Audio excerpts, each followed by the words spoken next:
It is, so to speak, a huge return on a small investment.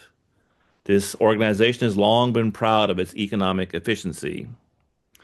I note also that the Poetics Lab's dedication to poetry far exceeds poetry as a pleasant diversion or interesting hobby. It attempts to marshal poetic energies to address the ecological crises of our day.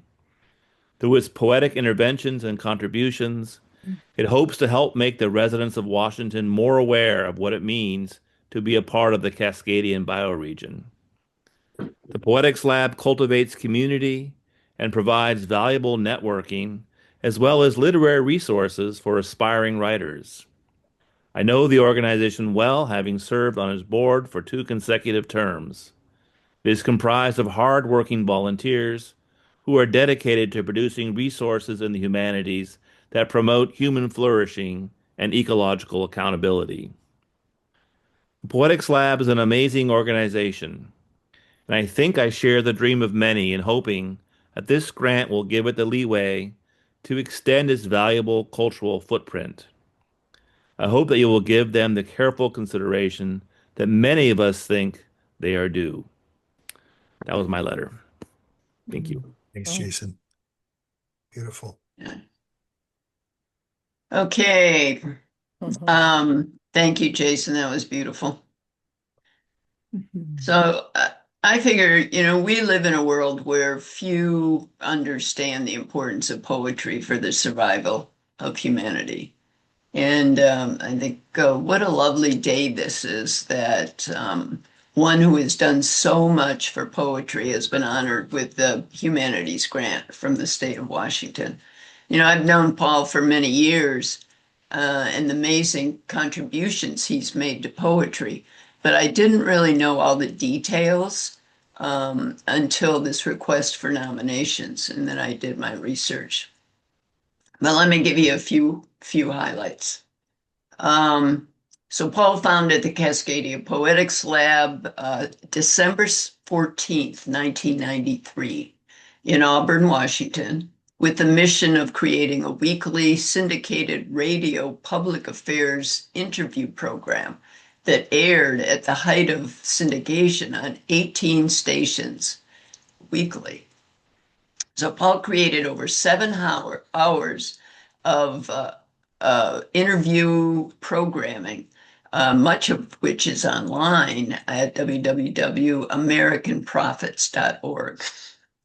Now, the Cascadia Poetry Festival was inspired by the work of Gary Snyder. And as many of us know, it's an annual gathering of poets and bioregionalists. So the Poetry Postcard Fest was founded in 2007, and it's an annual 56-day experiment in spontaneity and community building where registered participants send postcards to other poets. So two in residence, this is a lot what I really didn't know much detail about. Two in residence plans are in the works. So a low-income artist housing project called Cascadia's Poets House and the Kajian Ni House.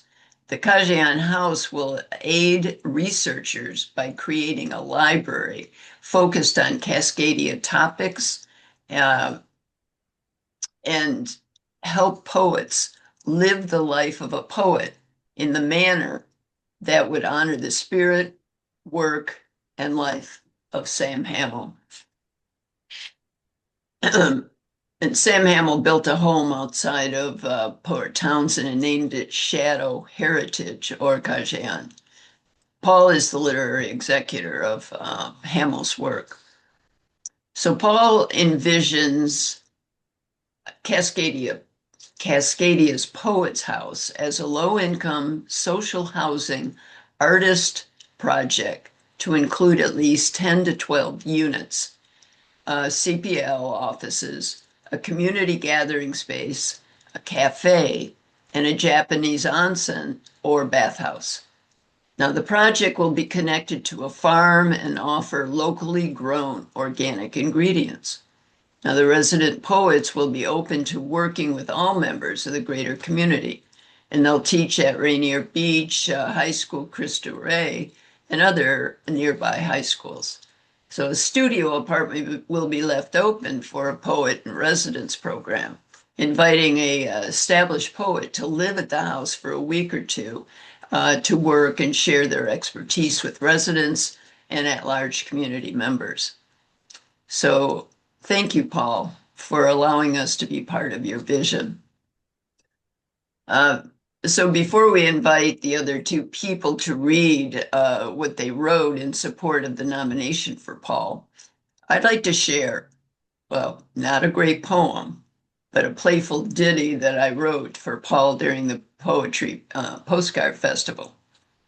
Now, first, a little background. Roxy, Paul, Aaliyah, and I, and were among others, Zach, to do a reading tour for a Winter in America. Now, Roxy and Paul, who, of course, I think it's become known now that they know just about every tune that was ever written. And they would break into song at the mention of any phrase that was ever written in the total history of songwriting. And Aaliyah and I wanted to strangle them, both of them. I mean, I might add that I think we were a little jealous about how quick they were and what they were doing. And it was just. So, in addition to that, to get this little ditty that I wrote, we all had recently laughed at the Facebook video of that toddler, maybe you've seen it, that was asked if she would like to try wasabi. And after the pleas of a persistent caregiver, she agrees to it. But the look on her face is just priceless when the child tastes it and goes, "Help." So anyway, this is a poem, a ditty. I don't want to call it a poem. For, we'll say for Paul right now. It's called An Ache for Stardust and Sweet Horn. A phrase sparks a memory. Two friends float off in song, off key, almost copacetic. Others struggle to think back to a tune, to a time soft throat. The thrush doesn't remember the last time their notes gave wing to a breeze. I ache to hear something of jazz or the blues, the stardust of Coltrane and sweet horn of Satchmo, but they're all just a dream. Still, I trust their promise of manna. They say open, and I do. It passes my lips, settles on my tongue. I say, help. So let me turn this over to The Beatles. Help. Help! I I need need somebody somebody. help, Help! not just Not just anybody. anybody. Help! You know I need someone. Paul. Help. He All was right, my that's a little hero. taste of it. I mean, we couldn't say one friggin' word without these guys coming up with a song. My ear. Sorry, Greg. I know you think it's cute now. It was cute then too, Katie. Less than 10 seconds. Yeah. After how many days were we gone and doing having to put up with this? 40 days and 40 nights, I think it was. Probably. It felt like 40 days and 40 nights. They were like wasted days and wasted nights. Wasted days and Days wasted and wasted nights. nights. Stop it. Stop it. All right. How about turning it over? Veronica's here, right? Is Veronica here? So far, she hasn't fled yet. Veronica. I know. Oh, there we go. Yeah, I can go next. Yes. Please, Veronica, go on. Before I start, I want to note that obviously this is a letter of recommendation, so it's a little more professional, it's a little more clinical. So, Paul, I just want you to know before I read the professional thing how grateful I am to you. I couldn't ask to work for a better person, and working for CPL has truly made Seattle a home for me. And I don't think I've worked with anybody who's ever taught me to work or go about my life with so much gratitude and so much passion. So thank you, Paul. Okay. I was hired as Cascadia Poetics Lab's administrative assistant shortly after graduating with my undergraduate degree with minimal experience in administration or nonprofit organization. Paul Nelson and the CPL board recognized my ambition and offered me a position, providing consistent guidance, education, respect, and grace for the 2 years that I've worked with them. Last year, I felt comfortable voicing my thoughts that our community so far has mostly been composed of people over the age of 60, and Paul Nelson swiftly responded by providing me with the resources to establish Cascadia 2050, a youth initiative with the intention of expanding our programming and mission to poets and artists under the age of 40. With the help of key volunteers, Cascadia 2050 has already hosted one poetry reading in Seattle, featuring a diverse group of young poets in collaboration with Gear House, an outdoor gear rental group to bridge the gap between poets and environmentalists. Paul Nelson has also provided the group with materials to create a curriculum for workshops geared toward a younger audience. We hope to build a community in which young artists and writers can have open discussions, create and improve their craft, and disconnect from online distractions to strengthen their connection to surrounding environments and the people within them. Paul Nelson is known for his personability, approaching others with dignity, creating welcoming connections wherever he goes, and finding ways in which he can support the efforts of others. An example of this is his work with the Mapes Creek Action Coalition, a local effort from ecologists and public workers to daylight Mapes Creek in Seattle's Rainier Beach neighborhood. Paul's involvement with the coalition's efforts introduced new programming to CPL, as we hosted poetry readings, a week-long art residency, and a blessing all at Mapes Creek, demonstrating the power of the humanities to bring awareness to causes that are important to local communities. The mission of the Cascadia Poetics Lab is to empower people to practice poetry and build community in ways that deepen connection to self, place, and the present moment. At the core of CPL's programming is the intention to incite belonging and respect within communities and surrounding environments through poetic and artistic practice. The examples above are only a small fraction of the tireless dedication I have witnessed from Paul Nelson and the Cascadia Poetics Lab board to follow the organization's mission and uphold the essential values of the humanities. So, yeah. Thank you, Paul. Seriously, we're all very grateful for you and for the community that you've created.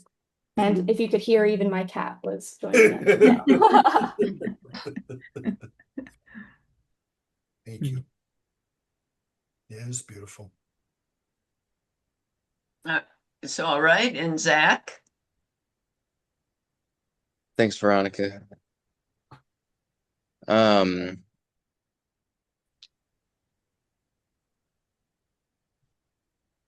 So here's what I wrote. My name is Zachary Charles, and I'm a Spanish teacher on Vashon Island, a poet, and a board member of the Cascadia Poetics Lab. I'm writing today to recommend Paul Nelson as a recipient of the Humanities Washington Award. I admire Paul greatly and consider him a friend, mentor, and example to follow as a community leader. On the Humanities Washington website, it states, Humanities Washington and its partners hold events where people come together to explore and consider what it means to be human and to reflect on our shared past, present, and future. I know no one who works harder to create spaces such as these than Paul Nelson, founder of the Cascadia Poetics Lab and the Cascadia Poetry Festival. Immediately upon reading the quote above, I thought of Paul's desire to create a low-income shared residence where artists could live and mingle, create work to share with their community, and create events where the community can gather together. It speaks volumes about Paul that this is his dream, and that he wants this housing to be up and running by the time he retires in around 8 years. It is perhaps even more important that this would be a part of the culmination of a life lived to build community, from school visits in his neighborhood to his free archive of over 30 years of interviewing experience. Paul and the CPL consider a deep experience of one's own shared humanity to be essential to a fulfilled life, and we want to do our part to make sure everyone gets a chance at it. In annual events such as the Cascadia Poetry Festival, as well as several smaller events throughout the year, the CPL takes an interdisciplinary approach to community gatherings, blending poetry, anthropology, biology, geology, sociology, and more areas of study that are deeply rooted in place. What they want to share is the opening of a finely interwoven net of relationships that brings one to consider their neighbors with kindness and gratitude, human and beyond. They call this way of looking at the world bioregionalism, and our local bioregion is the namesake of the organization, Cascadia. In a 2015 interview, poet Eileen Miles said, "There's still a lot of power built up around mainstream poetry. People are afraid to give America anything but comfort. It's like an ad for guilt. Even poetry is supposed to support it." Last year, I was a judge on the National Book Awards poetry panel, and I felt there was a weird regard for readability, which struck me as a kind of regard for normality, the regular stuff.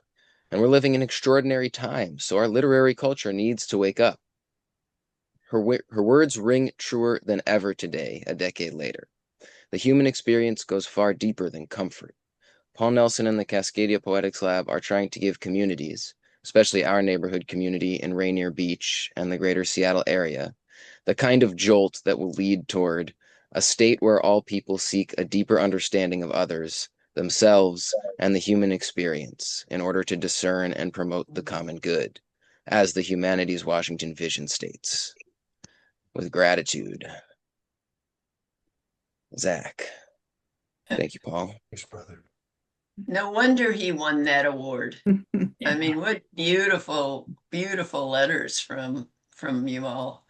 Well, is there anybody else that would like to say something to Paul? Or to me or Zach, whoever, share something. I Or think read a Brenda and I poem. wrote I think Brenda and I wrote a little something. I'm sure we'd love to hear from Brenda. I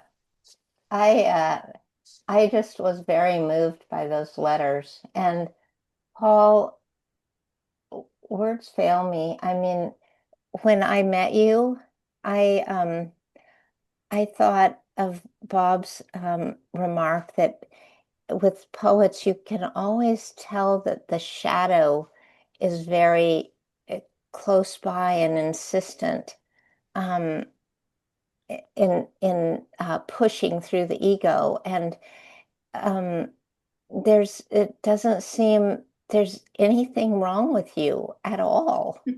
I mean, I can't find anything wrong with you.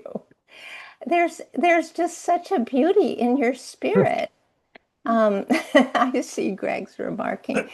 Okay, well, it's not your turn yet, Greg. I'm just gonna I have to be his poetry sister here because I think he's practically perfect. But just the visionary quality of your nature and also the way you have embraced each individual when you meet them. You treat them like individuals. So when I came just broken during Occupy, and I didn't think I could be a public person, and you said, um, what do you need? And I said, well, I actually want to go over and see Occupy Seattle. So you walked me around the tent city and without any like, look what a great being I am to show you this. And the other thing is about bioregionalism. I'm down in the Bay Area, and we know that there's tension between the Pacific Northwest and California. And you never made me feel like that my part in the subducted continent was lesser than the true Cascadia, that I'm a sub-Cascadian. There's that. And then the last thing is it's very hard for poets to be community people, truly community people. And I think you really just manage that and without an ego-driven nature. You just are so centered in others. And it's just a beautiful thing. So I'm very proud to know you. I worked on a poem, and I remember your little hat the first time I met you, like 20 years ago, in the open books, or you were sitting there and you asked a question when I was reading from Cascadia, and I didn't realize I was not supposed to be in Cascadia. Kozer said it came from a Peruvian hobo. That was really cute. It's still, you still have that hat, right? I Don't you think so. still I wear think it? so. Yeah. Yeah, it's really cute. Anyway, I worked on a poem that this week. It's also got Marjorie Wallish in it because Marjorie Wallish is a close friend and they're very aesthetically. Oh, and one more thing I want to say about you, because yesterday we talked about it in the class, and that's that your aesthetic generosity, even though your sort of main thing is objectivist and Black Mountain and beat poetry and all the alternative traditions, but your aesthetic generosity includes so many different kinds of poetry, and you just embrace people's poetry, and that's so beautiful. So anything from like realist to very abstract experimental poetry. So that's anyway, Marjorie Wallace, who is not like you aesthetically, but she does a walkthrough in this poem. And this refers to the time that we were in Dead Horse Canyon, just, and you reached behind, do you remember? You reached behind the tree and you weren't supposed to be taking samples, but you did take a little sample. And yeah, so that was beautiful. Anyway, I'll read my poem for you. I think it And was a licorice fern. it was a licorice fern, Yeah. and that's in the poem. Uh-oh. But anyway, thank you for being you and for gathering us together, and we love you. In the meridian dark, before late rains, under discounted clouds, the ferns drop restless brown spores.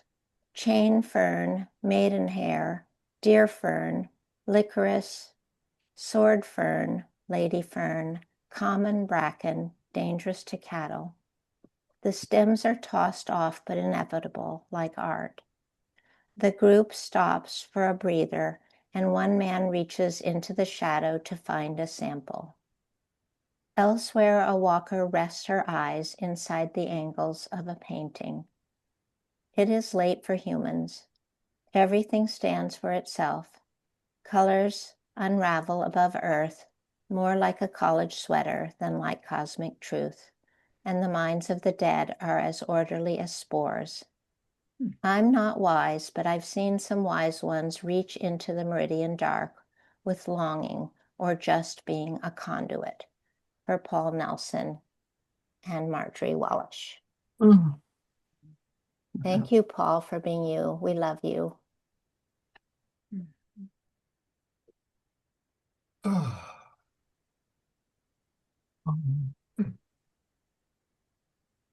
Are you crying or do you have allergies? I'm crying. Brenda, you made him cry. I'm crying. Oh, I've bless been you. crying since almost the beginning. Oh, well, we love It's you. not quite overwhelming, but it's amazing. I don't remember anything like this ever happening to me, to be honest with you. And it's stunning. It's it's stunning. I don't know what to say. I'm really grateful. I'll say that. Oh, And did you say overwhelming? almost overwhelming. Sound like said overwhelming, and that would be good because the crosswords always say the poets say O-E-R, or apostrophe E-R. They never say over. They always say over. That's a New York Times crossword. How a poet says or. So I thought you just were, I haven't done that, doing but now I might have to do that in a postcard that someone's going to get. I can Well, speaking of postcards, may I say a little short something? absolutely. I did not take part in the postcard project, have not yet. Maybe I will. Um, I'm an analog kind of strange old man who still has quite an active handwritten correspondence. So to do the postcards too seemed too much. But I know a number of people down here in the Lower Columbia. Jim knows them too. I think Jim may have taken part, but Yeah. you have. I thought so, and some of our colleagues have too. And they've not only had a wonderful, wonderful time, but they have actually grown as poets doing it. You know, Jim Dale has Yeah. grown greatly by doing that postcard. So first, I did want to say just plain congrats, Paul, and it couldn't go to a finer person or institution than this. It's foregone. It should be foregone. It's not foregone, but it should have happened, and it did. So this is good. But I thought I might try to see if I could bring you a little poem today, not a new one, that would fit on a postcard if in case I did do it someday or had done it. And besides being that short, it's one that I could actually recite because I can't recite very many of my poems unless they're really short. But this is a Cascadian poem in that what it tries to convey is what I think we're all getting at in our Cascadian project, which is proximity, propinquity, next doorness to all the rest of life besides just our bloody selves. We were talking about how children don't get out anymore. She showed me her daughter on her cell phone. Big pout and 4 cockleburs caught up in her hair. That girl, I said, is going to be okay. So, Paul, I just want to tell you that my feeling is that with you and the Poetics Lab around, I kind of think we're all going to be okay. Thank you for what you do. Thanks, Bob. Good to see you here. I appreciate that. It's beautiful. I think I'm going to pop in if that's okay, unless someone else was gearing up. Just otherwise, I'm going to lose my nerve. This is something like a personal social documentary poem-like thing, or in the words of Led Zeppelin, a ramble on from today. So someday when I can revise, in the words of Paul, it'll be epic, or a day song, or I don't know. But I return to Dead Horse Canyon with Brenda at the end, and hopefully it's not too overwhelming. The first time we met at Onda, it was like one canto in media res, an epic without clear imprints of beginning or end. The day before Easter, you brought Ella festooned in bunny ears. Pulling a string, she tilted one ear down, then the next, like a fourth grade morning watching Looney Tunes before school. Hilarity and lattes punctuated by a Zoom class with Brenda and Bob on Gerard Manley Hopkins. Break the box and shed the nard, make each day an Easter day. A beginning that kept beginning, rising from unlikelihood. Seattle rose to meet me somewhere in a cafe, a market, there goes my dog, a gallery, punctuated spaces of first cabarets, poetry conference events planned by two who had never met outside of, you've got to know Paul Nelson. He's Mr. Organic Poetry. So of course I called. I have a gallery for our AWP events, you said almost immediately. First of many generous gestures. Exploded, no irritable reaching in a sparkled space, more like Patti Smith's Easter, or Jesus died for somebody's sins, but not mine. That was really off key.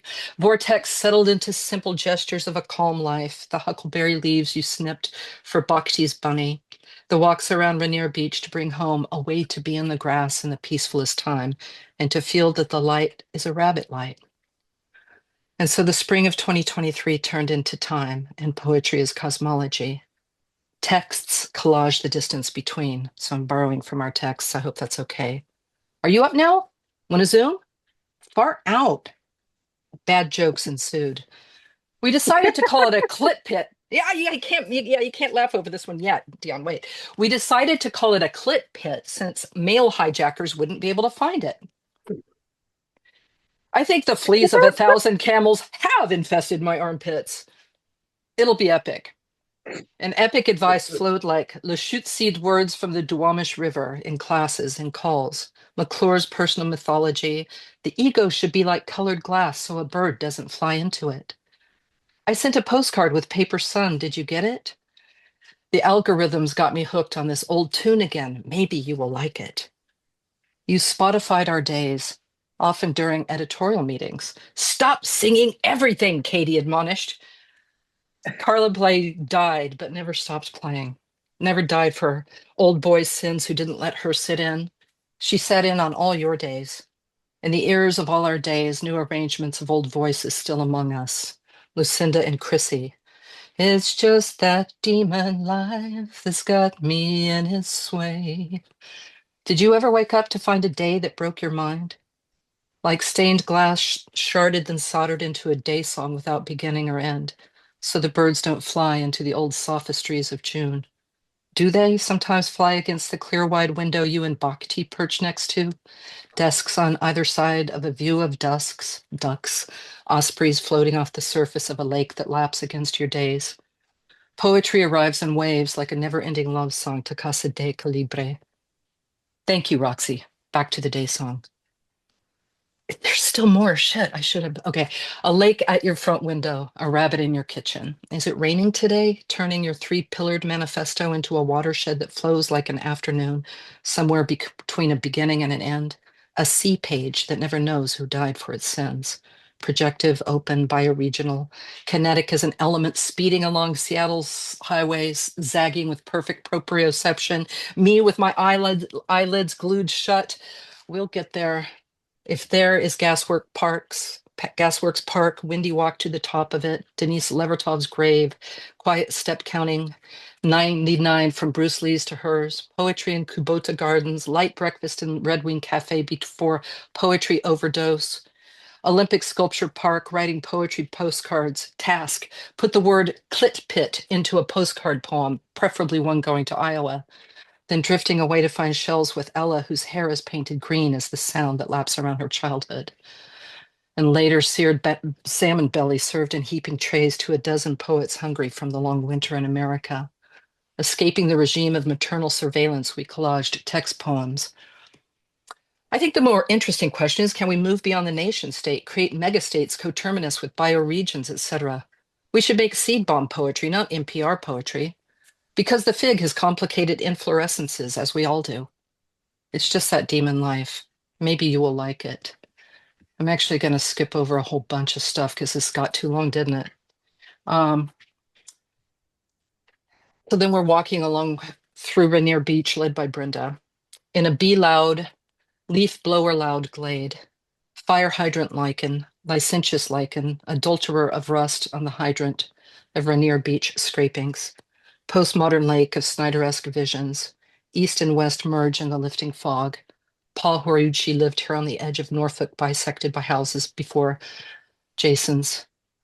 Quite a climb from the chicken coops of Kemmerer, the magenta roses match Amaranth's boots. Talking with Brenda about Blake's sunflowers, this one trapped behind wrought iron gate. Fuyu persimmons guarded by chain link. The pawpaw up the hill, a poet said, straight out of Tennessee Williams' Cat on a Hot Tin Roof. The cement mixer churns the day. Descending into Dead Horse Canyon, it's almost over, named after dead horses. Trees, Doug firs, alders you couldn't cut down without killing the horse. Or a horse fell off a cliff and died. But we don't like that story. Became a dump covered in ivy and blackberries. Dead Horse Dump doesn't have the same ring, you said. We walked deeper into the forest. Brenda knows her lichens. Elkhorn lichen, anaverna, white lichen used for wigs in Hayden's time. Brenda says, order-leaf punctuation of sorn ferrets. Mosses are harder than lichens to learn. Freddie Fungus and Alice Algae took a lichen to each other. A polyamorous life affair, Brenda says. A busy life opening up the field. Writing in end rhymes is like going back to Dixieland jazz, you said today. We walked deeper into any possible day song. You up? Want to zoom? Far out. We're going to have to stay here a long time, you guys, because everyone has stuff to say. Oh my God, it felt like Siddhartha. I know, it was that long, wasn't it? No, my whole life was going far out. I did say that, Dixieland. Can I say something really quick? No, yes, of course. That was great, Roxy. Everyone's poems are so pretty. I don't have a poem. I just want to say something. Can everyone hear me? Am I? Yeah. I just want to say something really quick. And that is what I love about Paul is that he's so fun. And when Paul came to Bellingham to hear me and Robert and Tess read, and I had so much fun. I felt like a kid again, just running around up in the hills up Seaholm Hill like a crazy person. And I just appreciate how much kid there is still inside of you, Paul, and how you can move from the profane to the profound so smoothly, miraculously. And my mother died recently, and some of you know what a fraught relationship I had with her. And I read a poem to Paul about my mother, and I have not cried much over my mother in my life. And I was able to cry because I just felt so held by Paul when he was listening to my poem. So I just want to share those two things. Like how he can just hold all this spiritual and emotional space for people, and how he just can make you feel like a kid because he's so much fun. Thanks, Dion. That's very sweet. That's a beautiful moment. Thanks, Paul. Ah, I'd like to say something. So, first of all, it's all Katie's fault that I know Paul.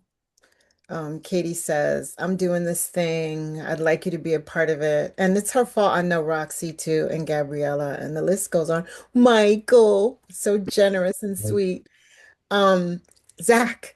And so, we've been having these Zoom sessions for this book and all of this, spent a lot of time together, probably more time than I spent in any relationship I've had in the last 5 years, probably. I like that's how intense it was. And so then, we say we're going to do this thing and we're going to meet up in Seattle. And I go meet these people. I only knew Katie, physically had seen her before, spent all this time with them. And I want to say two things about that. One, it was amazing and I had a great time. And though I wouldn't eat the berries off the trees, Paul is going around picking out berries. And I'm like, I'm from New York, Queens, nothing off trees. What? I'm like, did they clean? Like, and I'm trying not to be like, ew. And he's like, try one, try one. No, they're good. They're this and that. And I'm like, oh my God, where am I? And then these people get me to go camping, glamping. That's a whole other story. Um, had the time of my life. But the other thing I thought was there were two things I want to share, and then I want to read something, my first postcard poem, which was about that visit. One that Paul was really very conscious of holding me as like most like when we were moving through Seattle, moving through Port Townsend, all these places, right? I was the only Black person in a lot of those spaces. And it means a lot when someone and unfortunately and fortunately, right? I'm often very comfortable because that's been a part of my life.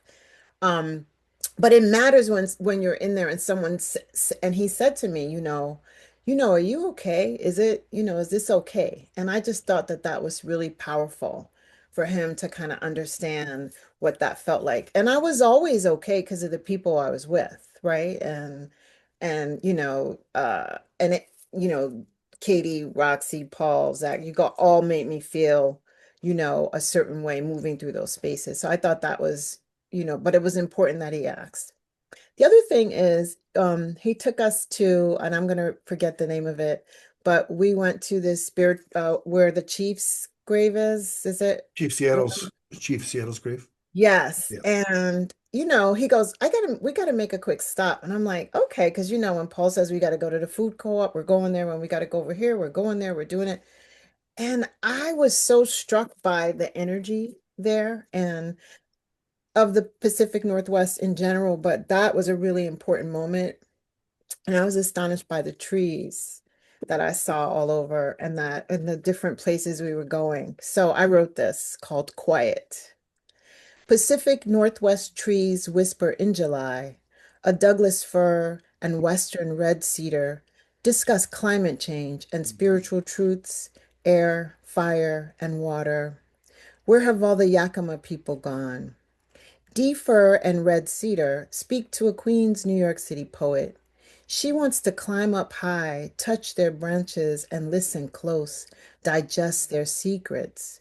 'Cause tree roots and trunks know things, hold answers to remedy human caca problems, problems that hold D. Fir and Red Cedar hostage, hostage to land, fire, and no water, hostage to environmental sickness, global warming, and destruction, said we need to do the work to eliminate famine, annihilate poverty, reverse body and soul diseases, be the kind of humans who regret westward expansion, indigenous folk removal pattern and strategies. Be the kind of humans who whisper back to Pacific Northwest trees in July. And that like just really came out of that whole experience with you in that Amen. space. And so I'm really grateful for this community and for all the work that I know that we're gonna do. Thank you. Thank Amazing. you. Beautiful. If I may throw in there, uh, we're talking a lot about community and connection. I just want to say how one person, I think we're all saying that Paul has been instrumental in connecting us to one another. And even to the point, it was your idea, Paul, that we go glamping. And then the other night, the only reason Aaliyah phoned me was to say, I'm watching This Is Us, and you know what they're doing? They're going glamping. So those threads of connection, I just want to throw that in there. I got another place we can go, but that's another story. I'd like to say something. Can you hear me? Can't see my, yeah. Yes, we can. Yeah, Paul came up to the Rain Shadow Poetics Lab board retreat recently, just a couple of weekends ago on Salt Spring Island. And the Rain Shadow Poetics Lab was basically a group of us who came to the Seattle conference and were so inspired that we wanted to kind of bring some of that energy up to Vancouver Island. And so there we were, on Salt Spring Island at the top of this mountain called Mount Tuam, and staying in a Buddhist retreat center that was just phenomenal. And so I wrote a poem that Paul has heard, although I've messed with the lineation a bit. That when we stayed up there at this retreat center every morning, Paul's job was to stoke the fire. And it wasn't a job someone said, do this. It was the job that he did, that he wanted to do. And I thought, well, that's perfect, isn't it? Stoking, Paul stokes the fires of poetics and with his passion. So I'll read this. I have to share it because I didn't print it out. So I'll try to do that. There. This one. Yeah, I think it's that one. Here we go. Yeah. Yeah. So this was the KDOL Buddhist Retreat Center on Salt Spring, November 28th to 30th. And the Sahwin is a Hokuminum word meaning looking out over the sea. And it's time, no time. The tree did it. Old growth Douglas fir called waterways, airways, bodies river, granite granted Mount Tuam, Quan, Senchosan, Tsapween, glottal stop, quartz could, sea over, forest swath, Paul's joke cut it down, tongue in cheek, of each ring, composed bark, betrothed, moss, straight drop, beloved over earth, arbutus, only leaves, leaves, leaves. Game trail out, a deer man, 2 stents, 3 hearts, arteries, number 3 moo in blue bottle, polish rice, stoke fire. Already bodies decline, but love gets to stand there. Fantastic. Yeah, Thank you, Paul. nice. Slow in. Beautiful. That was the place I was talking about. The next place to take Aaliyah was that place on the top of Salt Spring Island. Incredible energy. Yeah. No toilets. Aaliyah, just to let you know. Part of the adventure. It was. Bring a flashlight, right? Bring it. Oh, we got it on our phone. You can just use your phone for a flashlight. It was amazing. Yeah, and Scott said it's underutilized. Tibetan Yeah. Buddhist retreat. Yeah, it was amazing. Thank you, Paul, for for just for bringing some of that energy and bringing it to to us on the board and keeping our fires stoked too, right? It's because we're pretty young. We started in March of last year, and there's lots to learn. I learned so much when I'm in BC. I love it so much, and I learned so much, and it's already changing. It's changed the way I think. There's so many beautiful things that have come from there, that have improved my life. I mean, I'm so grateful. I mean, I went and I was reading American Sentences, and one day Harold very nicely said, You're fading out, Paul, a little "You bit. should call them Cascadian sentences." And I said, I'll think about that. And the next day, Scott Lawrence, not knowing that Harold said that, you should call them Cascadian sentences. And that was it. And the book is coming out in carbonation next year, 25 years of writing a 17 syllable poem every day. I thought about it.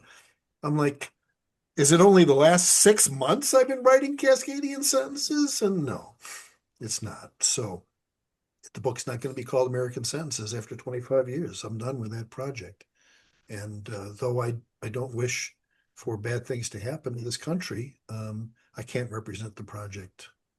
I can't do it. After what's happened, I can't do it. So Cascadian sentences. And that came from being in BC. And, I feel an extra push there not to be the ugly American. They don't say the ugly Canadian, right? So it's very important. And I think it's an aid in humility to go there and not be that guy, not be that loudmouth American. So I try and, serve in a way that shows that I respect the sovereignty of the country. I respect the opportunity to go there and visit. I love it. I want people to see it. One of the things I said to Cascadia 2050, you got to see Horseshoe Bay. You got to be on a ferry that leaves. You have to see this. And so we made that happen. And because of the graciousness of Adelia and the people there, they were able to do a presentation at the Cumberland Festival. It just made me so happy to have a little effort in, a little influence on making that happen. So thank you. I'm trying to mute. You did it.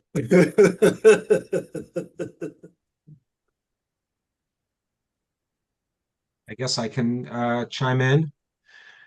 Uh, Thanks to Zach and everybody else for organizing this. And greetings from a not very wet Spokane. I send my regards to the soaked and the drowned and the flooded. And I hope that you all are on high ground today, or enjoying yourself in the water. But Paul, yeah, I've been like thinking about this meeting for a while and channeling your energy all week. And eventually it clicked and I had a dream that you were in, which was a dream of you as a druid. And I never dream about druids. And there you were. And I was reminded of some of the earliest days when you were living at the other locations, uh, slightly north in Rainier Valley, and you would take the walks and you would tell me all those stories about the steps and the stairs and going around on those ridges. And so that in the dream you were a druid walking on those ridges and classic Celtic druid imagery. But I was reminded as I heard all these wonderful pieces and ideas and poems tonight, how really that with that connection piece, it's almost ritualistic the way that the communities come together, and like, what are we summoning? What energies are we summoning? And then I had this vision of Paul being this kind of antichrist, no, just, like this giant kind of vortex or abstraction countering what is unfortunately the everyday that so much of us have to live in capitalism. So anyway, I have a poem. Enough about all that. This poem is hearkening back, if anyone knows Paul's older work, hearkening back to some of the funnier, rougher pieces that inspired me to enjoy you as a friend and a poet earlier on. It's also a mini day song, so written in part of a day, not a full day. Baby step into the form, and so it's called Druid Face / Druid Facing, or Leave My Fucking Bioregion Alone. And it's for Paul 12/12/25, and it goes a little something like this. Crawling along wet-soak ridge-lined faces of soak flower grinning and turkey vulture breath hot on the back. And all we can hope for is a reprieve to the rain, or was it dry skin or throat? Can't keep guessing the seasons. Breathe. And it's deep, damp, wind salt nestling dune grass. Once a recommended spider fuck, probably an orb weaver. But here, no spider porch explosion, just a water fire water. Dump, dump, dumping, dud, dump. Fate of conflagration, of gutsy energy, and we're riding across with our guts intact. Hold on to your together druid facing 21st century Cascadiana, encased in enculturation, mild stink of humanity. Those flags come up, sit down, stand up. Flag wrapped days facing druids in the damp, in the dark. And there, memory, sake rain, grill rain, poems burning in grills, wetness barred, sequences at creeks, worlds stopping and keeling at the sight of words on a page while breathless. No, no, not the poetry. And so gulls stood by and eyed like poet memes. Et tu, achu, or were they pileated and pecking, plucking madrone, the way the mad folk do, when the psilocybes sigh, just one more micro douse? And here we are, as we, as they, as was, as are, from ponder to ponderosa, to pine to supine. Here in the elongated spasm of landmass, crooked arms are flailing the legs of the beast of the plateau, and the dance gyration of the eastern slope moves to mountain rail neck, and tunnel gullet. The way the amass appeal spreads out into thick. I watched as the hooded and the cloaked cloak and moved to stand and stood. The trees ensconced in gold, the boulders mere billows in the howl, the atmospheric wind moan, the ticklish squirm. The nutria did say it tickled when the city siphoned the river's breathing, breath, left the rodent seeking needle nose habitat in a tangle of wire and stress and luxury donut crumbs. Masses peeling and the vinyl spun and the crowd roar loomed, beneath loom, in situ, institute, forever astute, forest time, and aloof. And it is here that I can feel again, as the rush roar prizes and the glint in the eye, just a little Cuban, just a tad Chi-town, just a blink in the mass of this absorbing druid feat. Transmogrification, scrystone, lil, telepathy in the spritz of the drizzle of a good time. Yours, mine, dime, no pennies, clopping, crawling, or calmly needled together, woodsy floor humbly, tickling the thickets and into the hooks, into the nooks of rain time, into the crooked face of a deep December bloom of sun where the wind knew to return, where gunshots cooed a Dawamish Hill skit bringing all along a hill with toes, jams, streets so small you can practically lay on them, lay into them. And ahem goes the druid, saddled and wet, anchored with stone, geocurricular, curse with a white nose. Crushed stone ain't coke, just a tip, just a linga, hanging in there, in, out, there, with a God-blotched breath thought, holding the mass of wires, but their roots, root fist, but make it an open door that plays saxophone in the rain, a large language we can model for in our best fedora crowns, in the dance of cattail and fern, in a cool place, place that don't quite exist that way yet. When stretched mats become map stretch, when foulness becomes feathered, there you are, layered, whoosh whispered, basalt robes, staff of banana slug, grin in a Pantone PNW filter, cedar wrap mask, sky colored, the trance, an allowance, oration fanning flame gasms, sparkle flushed and centered, amidst grids and boxes addicted to trickery. Thank you, Paul, from over here in Spokane. Thanks, Greg. That's beautiful. My life flowing beyond, just image after image of my life flowing by. Stunning. Awesome.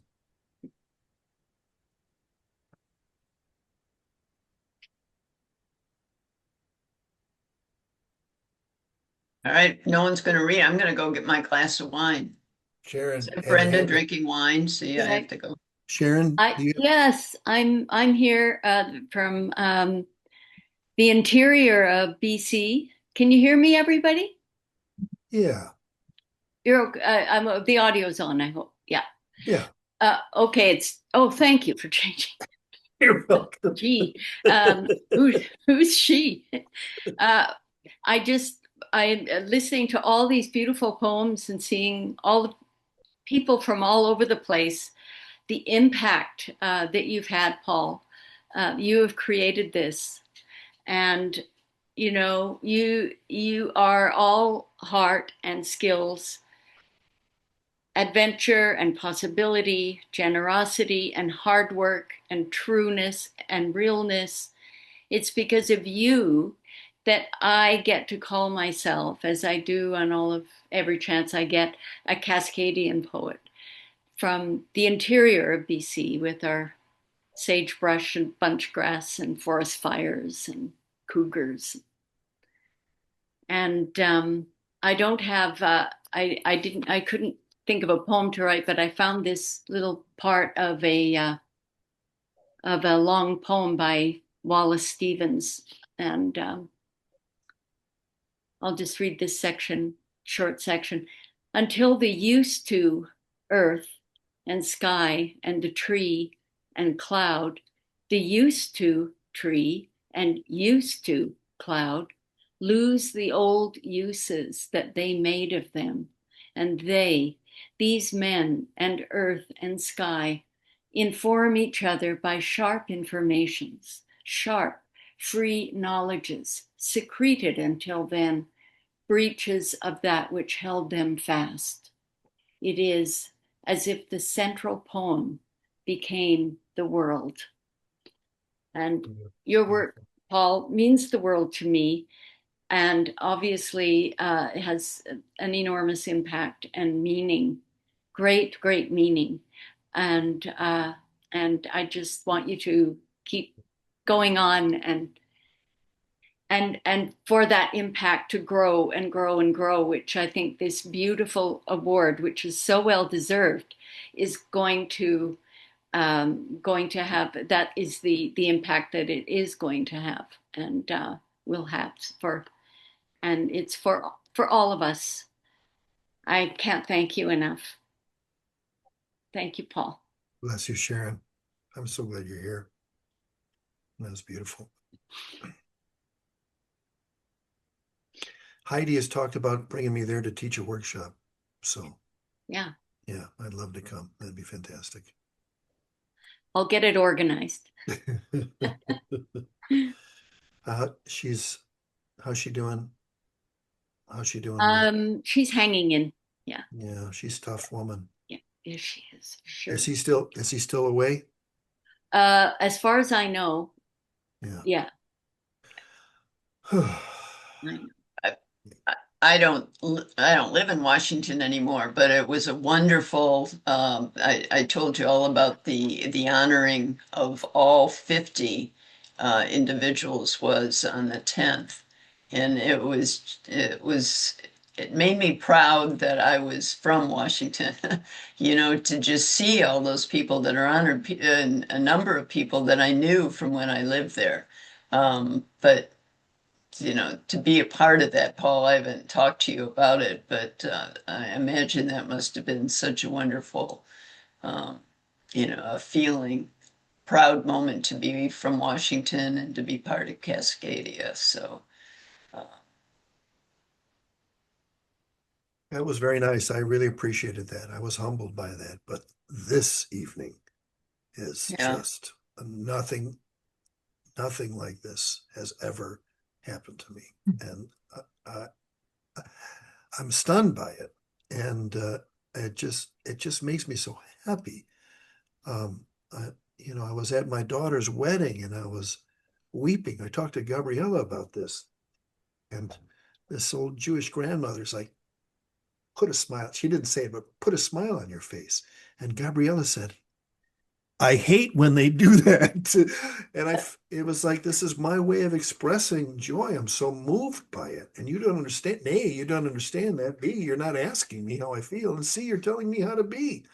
It's like, oh, that's not the way to go with me. And maybe that's some of the shadow, Brenda, is that, if I feel like I'm being taken advantage of, and it doesn't always have to be true that that's really happening, that does not bring out the best in me, and I have to be more zen about it. But I have the zen now, thanks in large part to Jason for introducing me to Kosho and to bringing this and to helping me learn the ropes. So and Greg could speak to some things, and the very least of which that sake reference to just bring a bottle of sake to Seward Park and drink out in the park.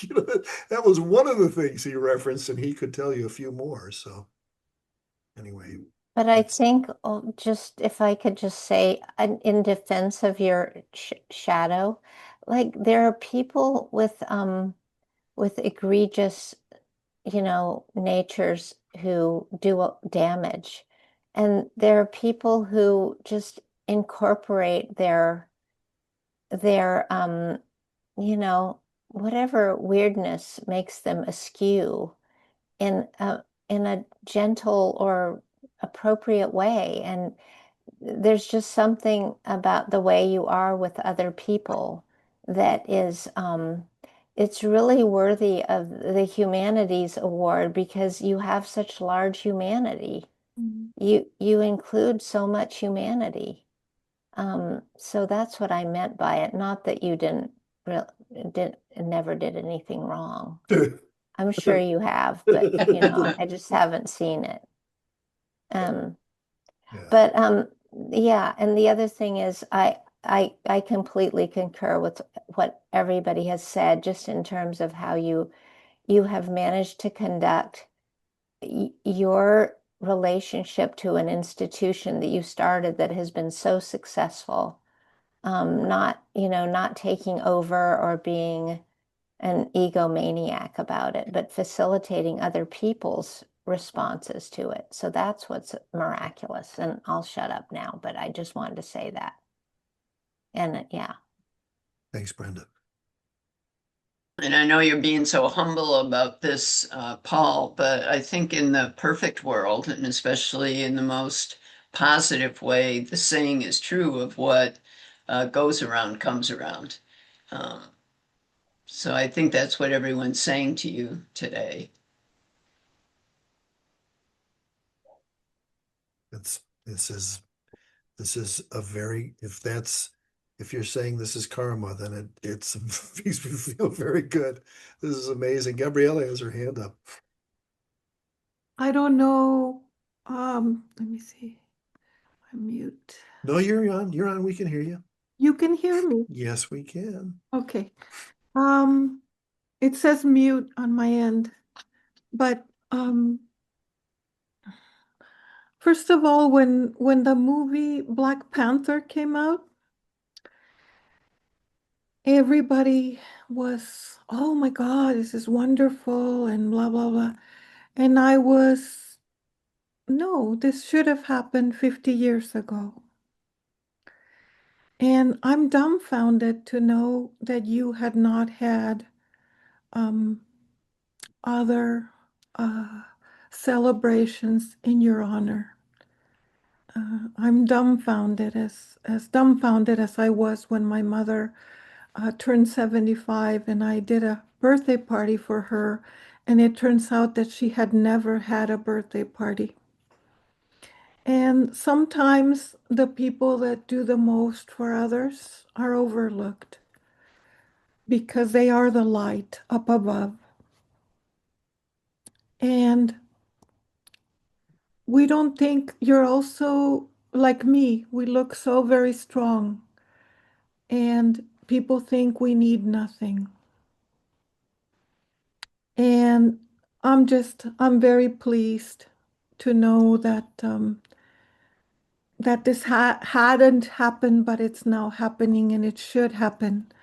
I have a poem that I revised, one of my poems that appears in my first collection, A Most Improbable Life. And the title is in Spanish, Los Hombres de Tierra. Earthmen are mushrooms. They cure winds that pass over them and softly touch what oddly touches them. They only speak in words that ring like bells. Belling few words that carry sound. Beyond their quick horizons, men of earth clean worlds with their presence and go on to titillate the world with their hearts. Men of earth remunerate others with their souls like spring water. They mantra spirits with their silence and sterilize auras with their absence. Men of earth among us give kisses to the universe in written words, shake hands with East and West as forgotten Gandhis. In our closets, traverse dishonesty and open doors to other men of earth. And I just want to say something that I really treasure about you is how you mentor our young people, because that is your legacy. And how you mentor all of us with kindness. And I've seen you pay for people's phone bill. I've seen you not not eat something you really want because you're thinking of others. And I've seen you honor others. And I am so proud to be your friend and to honor you and to be here as part of um, this beautiful, beautiful organization, Cascadia Poetics Lab. We love you, Paul. You are my man of earth, hombre de tierra. Igualmente, hermano. Mm. Oh, fantastic. Fantastic. Ah. Well, Zach, is that kind of what you had in mind? I think we knocked it out of the park. Did anybody else have? I think that was pretty much everybody said something. Anybody else want to throw a word in? I do. Um, old men pray a lot. Mm. Um,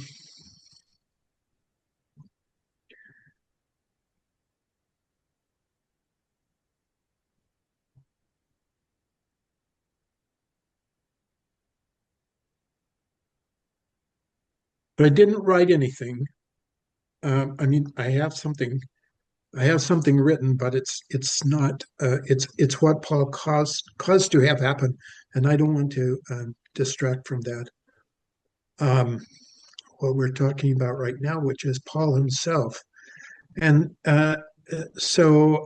what I just want to say about Paul is that I say having a companion.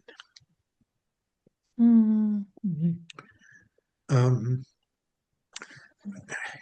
well, I'm a grant writer for, and and we've over the last month or so written a few grants. Paul and I, and I don't know if you know about grant writers. You probably do. Probably similar to poets. Write in seclusion in a way, put it in your own words, try to get it down correctly, and then let it, then let it out and take others' input about it. But that's not what we've been doing, um, and it's not what we've been doing spiritually either. Um, from the last September, um, we had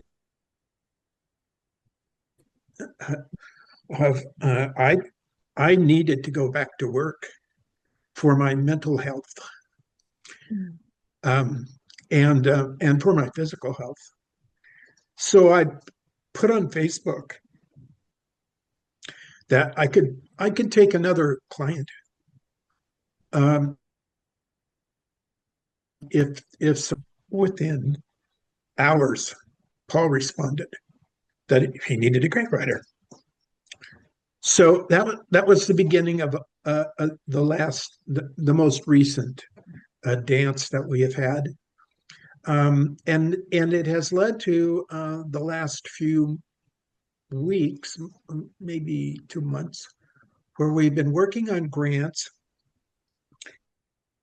and draft a response to the proposal, and the other will come in a Zoom, and together we will rewrite. This is a unique experience, being able to be so synced and connected to each other that as we write, we correct each other. We say, no, that doesn't seem quite right, and we're not. Yeah, we're creating together whatever it is that we're putting. That describes the project, or that describes CPL, or that describes the personnel who are going to carry this out, who are call, and to find a soul with whom you can share that kind of intimacy, very rare, very special. Thank you, Paul. I love you, brother. I'm glad you're here. I love that you're part of this work. It's amazing. We're going to hit them out. We're going to hit on about 3 or 4 of those in the next 3 or 4 months. And some of them are going to, there's going to be one that's going to be transformative. And I hope it's the one that can get Veronica and Zach a taste of that pivot that the Seattle Office of Arts and Cultural Affairs is dangling in front of our heads. As all these grant opportunities are, they're kind of like, that one's no, Peter Berg had this phrase, which I related to so much. Peter Berg, who was one of the main people regarding bioregionalism, and he called them dog biscuit grants. Here's $300, and as a Zen person, you just have to be grateful for everything that comes in, and I'm like, I need to pay people here on the first of the month. I need something bigger than $300. So I'm optimistic that some big things are going to hit in a couple of months. So thank you for all your help with it. It's beautiful to work with you. You're welcome. And my balancing spirituality with regard to grants is learned as a grant writer. You always celebrate the grant when you submit it. Because after that, the universe owns it. Right. And you have nothing to do with it after you submit it. But putting it together and submitting it it has become a joyous occasion, and I really appreciate the ability to work with you to do that. Yeah, thank you. May it continue. Indeed. May it continue. We have, I'm not going to put anyone on the spot, but Michael and Shelley and Diana. I think Sharon has to go. It's already 5:26. You completely fooled me. I was ready for Cascadia 2050. I had some tasks for, I wanted to talk about maybe you guys could do a lunch at the next Cascadia Poetry Festival. That's We'll one thing plan an I had. actual meeting. We will. We'll have an actual meeting. We'll have an Okay. actual meeting. All right. Good job, Zach. Good job, Zach. It's way That is easier to lovely. Lovely. deceive over text. I wanted to go in person, Paul, and take some sushi and take my son and Eva, who was one of the students. We had planned to go, but I didn't want to mess up the whole thing. That's why I showed up at 4:02. It's like, how's this going to be a surprise, right? Anyway, thank you so much, and all the beautiful people here, because each one of us is a piece of Paul, right? Paul represents what each of us is. Absolutely. And there's all these incredible, beautiful people that do wonderful things. So, and I'm so happy to see people like Jason, people I never see, or Roxy, all of you. Um, it's beautiful because we really love you with pure love. I feel it very much. Very much. Thank you.